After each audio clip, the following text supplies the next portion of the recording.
এই পৃথিবীতে আসার পর আমাদের হায়াত তো বাড়ছে না, বরং হায়াত প্রতি মুহূর্তে কি হচ্ছে? লোকেরা বলে হায়াত বাড়ে, হায়াত তো বাড়ে না। হায়াত কি হয়? জন্মের পরের থেকে আমার জন্য রিজার্ভ আছে যতটুকুন, 50 বছর বাঁচবো, 60 বছর বাঁচবো, যতটুকুন হায়াত আমার জন্য নির্ধারিত করা আছে, নির্ধারণ করা আছে, প্রতিদিন একদিন একদিন করে কমে যেতেছে। এজন্য আমি বলি, আমার বাড়িতে যে ঘড়িটা আছে, এই ঘড়িটা বেলা 1টার সময় ঢং করে একটা আওয়াজ দেয়, শ্রোতাকে শুনিয়ে দেয়, বাড়িওয়ালা তোমার জীবনের মূল্যবান হায়াত থেকে 1 ঘন্টা কমায়া দিলাম। 2টার সময় 2টা ঘন্টা লাগায় শোনায় দিল, বান্দারে তোমার জীবনের মূল্যবান সময় থেকে 2টি ঘন্টা কমে গেল। এমনি করে দিন গেল, মাস গেল, বছর গেল, আমাদের হুঁশ হলো না। সময় চলে গেল তাস খেলে খেলে, সময় চলে গেল আমাদের খেলাধুলা করে, শয়তানি বদমাশি করে। সময় কতটুকুন পেলাম? কিয়ামতের দিন, বিচারের দিনটা যেটা হবে, আল্লাহ রাব্বুল আলামিন বলেন বিচারের দিনটাই লম্বা হবে 50 আলফা সানা মিম্মা তাউদ্দুন। বিচারের দিনটা লম্বা হবে কত বছর? 50,000 বছর। কত বছর? দুনিয়ায় যেভাবে তুমি হিসাব করো, দুনিয়ার গণনা অনুযায়ী হাসরের বিচারের দিনটা হবে 50,000 বছরের মতো লম্বা। এক কিতাবে দেখেছি, তিনি লিখেছেন হিসাব করে, কিয়ামতের ওই দিনটার হিসাবে 50,000 বছর একটা দিন লম্বা। ওই হিসাবে পৃথিবীতে যারা 60 বছর বাঁচলো, সেজন্য আখেরাতে 2 মিনিট দুনিয়ায় বাঁচলো। চিন্তা করেছে? মাত্র 2 মিনিট। 60 বছর যারা হায়াত পেল, 2 মিনিট বাঁচলো। এই 2 মিনিটের জন্য কত হাঙ্গামা, কত মারধর, কত সন্ত্রাস, ক্ষমতার জন্য লড়াই, হ্যান করেঙ্গে ত্যান করেঙ্গে, লাঠিকে আন্দার মুগুর ভরেঙ্গে, শক্তির ঠেলায় অস্থির। আমার বন্ধুগণ, সময় চলে যাচ্ছে স্রোতের মতো করে, কারোর জন্য সময় অপেক্ষা করতেছে না। আমাদের মৃত্যু প্রতি মুহূর্তে কাছে চলে আসতেছে। এই জন্য শায়ের বলেছেন, আগাহা আপনি মৌত সে কোই বাশার নেহি, আগাহা আপনি মৌত সে कोई बशर नहीं, सामा सो बरस के हैं पल की खबर नहीं। মৃত্যু সম্পর্কে আমাদের কারো জানা নাই। যে কোনো মুহূর্তে মৃত্যু আমাদের কাছে এসে যেতে পারে, মৃত্যু সম্পর্কে কিছুই জানা নাই। অথচ প্রতি মুহূর্তে আমরা মৃত্যুর দিকে এগিয়ে চলছি। মাল সামান 100 বছর কি ধরে খাবো তাও জমা করে রেখেছি, কিন্তু এক মুহূর্তের খবর নাই। মাহফিলে এসেছি, বাড়ি যেতে পারবো নিশ্চয়তা নাই। আছে? বলেন আছে? আপনি বাড়ি যাও ভালো, বসেছেন, দাঁড়াতে পারবেন, এই নিশ্চয়তা আছে? নাই। সুতরাং সূরাটিতে যে সময়ের উপরে কসম করে মূলত সময়ের অপরিসীম গুরুত্ব সম্পর্কে আল্লাহ পাক মানুষকে বুঝাই দিতেছেন। সময়ের দাম দাও। আমাদের সময় চলে যায় গান শুনতে শুনতে, আশ্চর্য মলম বিক্রি করা দেখতে দেখতে, তাস পাশা খেলতে খেলতে সময় চলে যায়, কেউ খেয়াল করে না। সময় বলতে অতীত কালও হতে পারে, আবার বর্তমানও হতে পারে। আর বর্তমান কাল কোনো কালই না। বর্তমান কাল কোনো কাল নয়। প্রতি মুহূর্তে ভবিষ্যৎ এসে বর্তমান হয়, আর প্রতি মুহূর্তে বর্তমান কি হয়? অতীত হয়ে যায়। বর্তমান কাল বলে কোনো কাল নাই।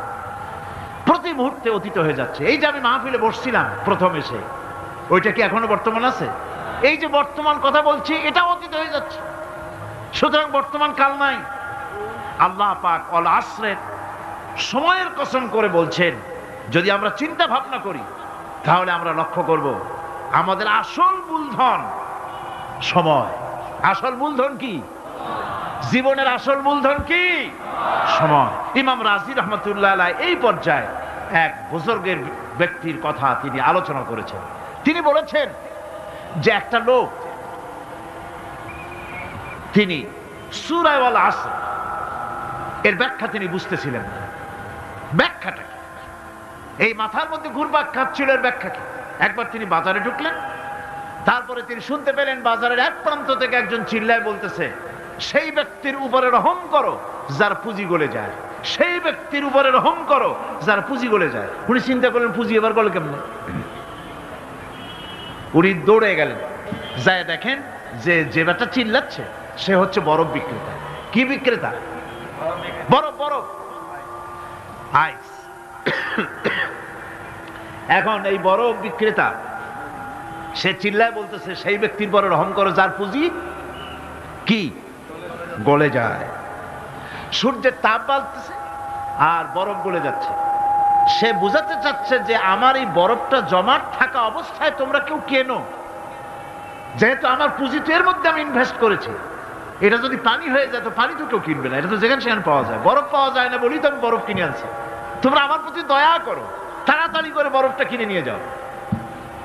ইমাম রাজি রহমতুল্লাহ আলাইহি বলেন, বুজুর্গ ব্যক্তি চিৎকার মেরে বললেন আল্লাহু আকবার, আমি কিন্তু এই বরফ বিক্রেতার ঘোষণার মধ্য দিয়ে সূরা ওয়াল আসরের তাফসীর আমি বুঝে ফেলেছি।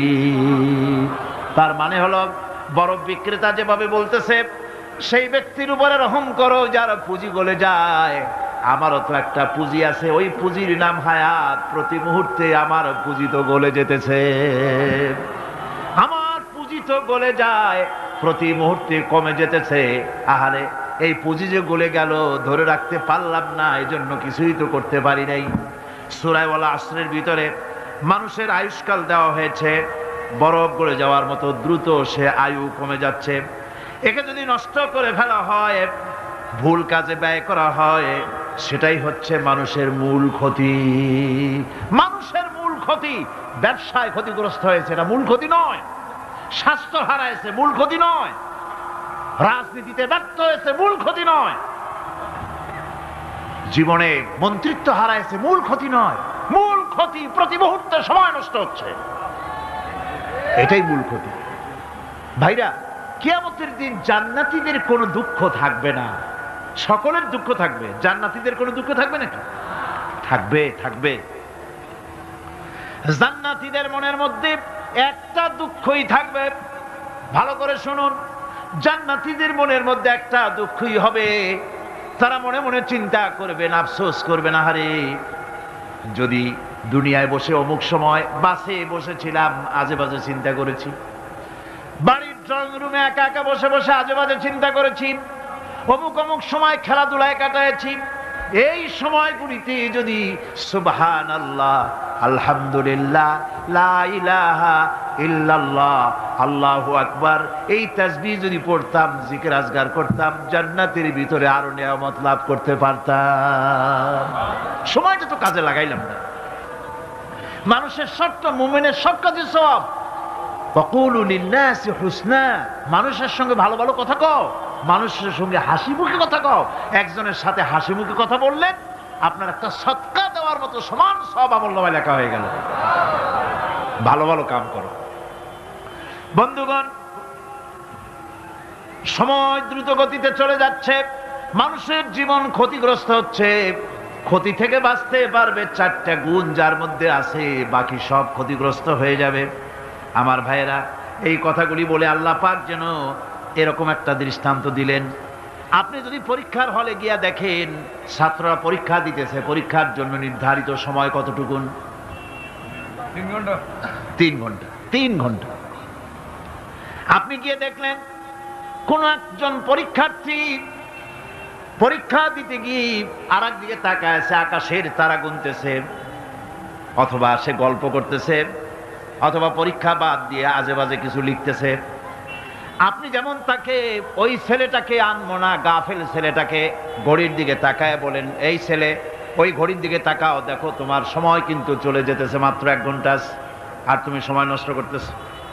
আল্লাহ যেন স্নেহ পরবশে তামাম পৃথিবীর গোলামদেরকে, বান্দাদেরকে আঙ্গুল নির্দেশনা দিয়ে বলছেন, বান্দারা প্রতি মুহূর্তে তোর জীবনের মূল্যবান সময় চলে যেতেছে, প্রতি মুহূর্তে সময় যাচ্ছে।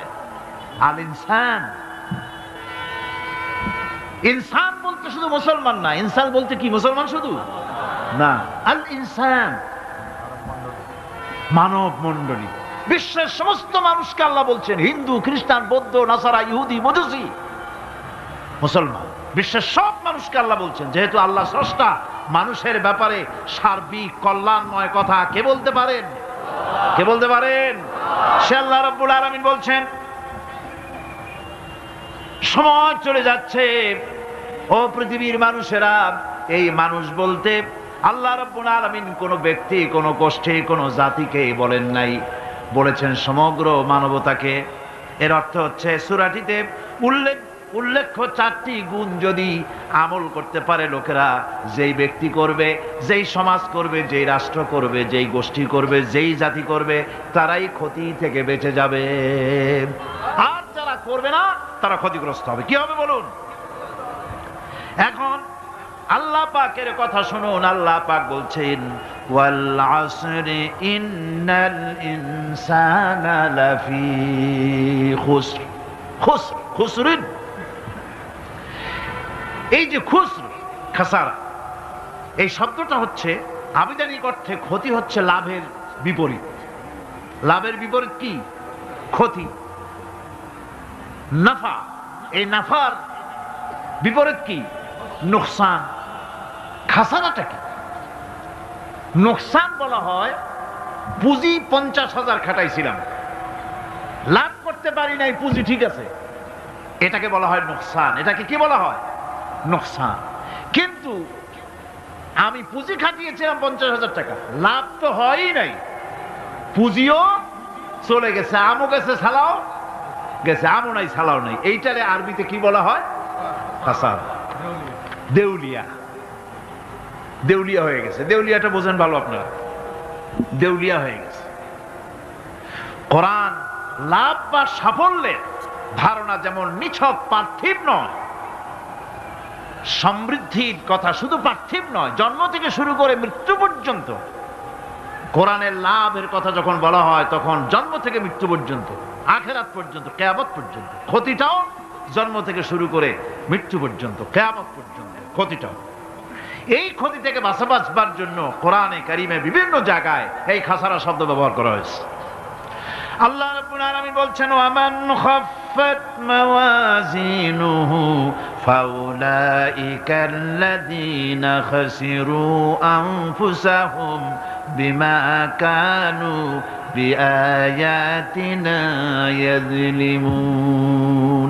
যাদের পাল্লা ভারী হবে কিয়ামতে তারাই হবে সফলকাম, আর যাদের পাল্লা হালকা হবে, নেকির পাল্লা যাদের হালকা হবে তারা হবে ক্ষতিগ্রস্ত। তারা নিজেরাই ক্ষতি সাধনকারী হবে কিয়ামতের দিন।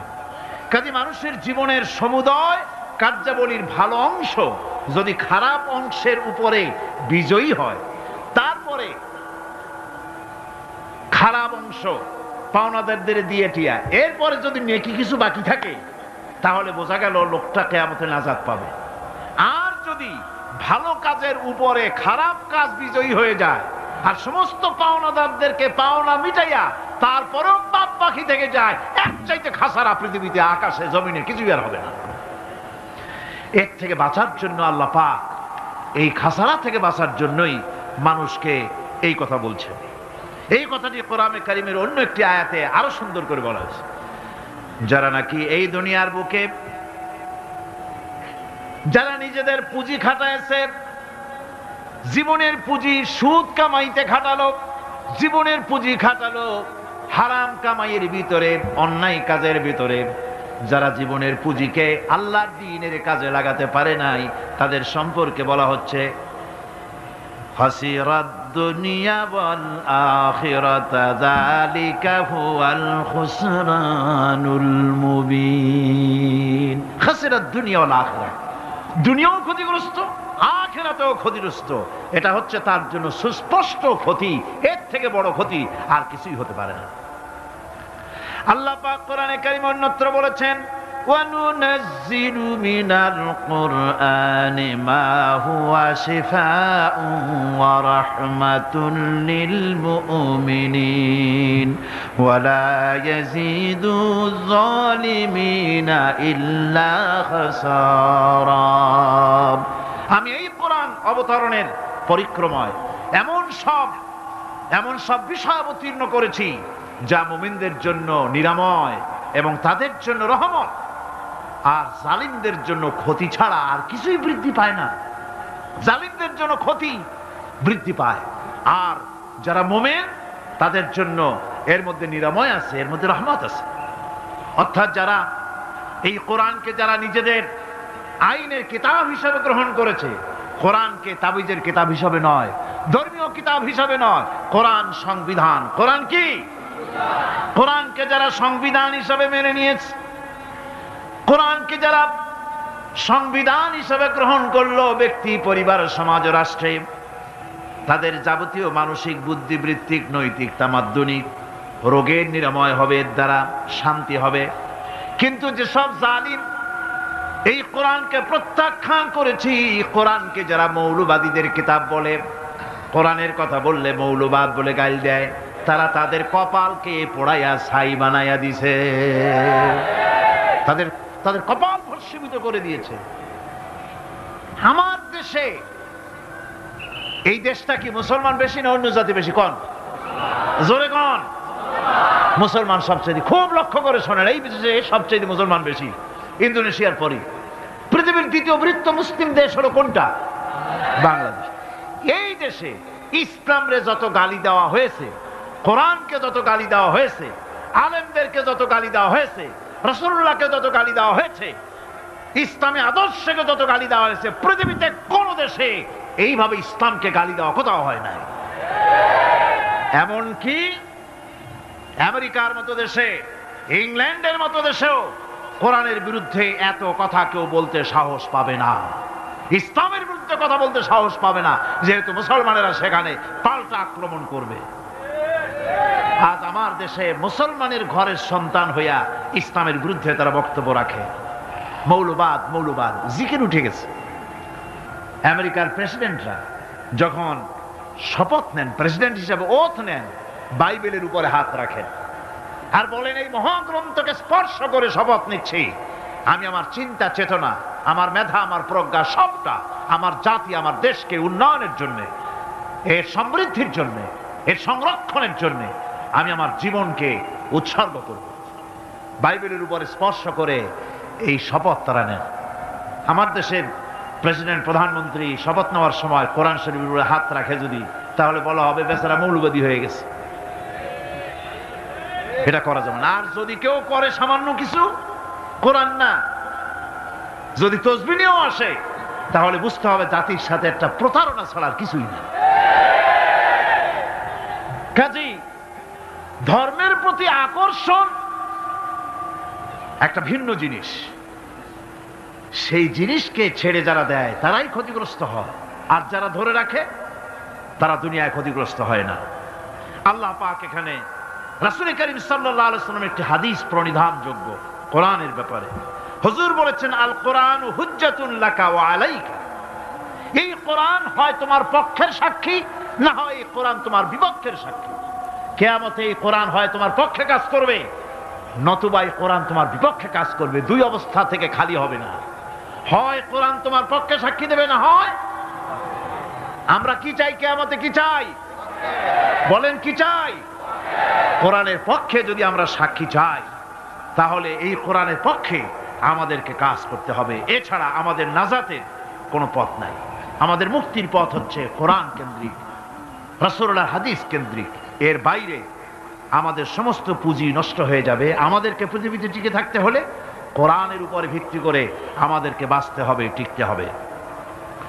কোরআনে কারিমে আল্লাহ রাব্বুল আলামিন অন্যত্র বলেছেন, কুল ইন্নাল খাসিরিনাল্লাযীনা খাসিরু আনফুসাহুম ওয়া আহলিহিম ইয়াওমাল কিয়ামাহ আলা যালিকা হুয়াল খুসরানুল মুবিন। বলো, প্রকৃত দেউলিয়া তারাই যারা কিয়ামতের দিন নিজেকে, নিজের পরিবার পরিবর্গকে এই ক্ষতির দিকে যারা ঠেলে দেবে। ভালো করে শুনে নাও, এটি হচ্ছে সুস্পষ্ট ক্ষতি, সুস্পষ্ট দেউলিয়াপনা।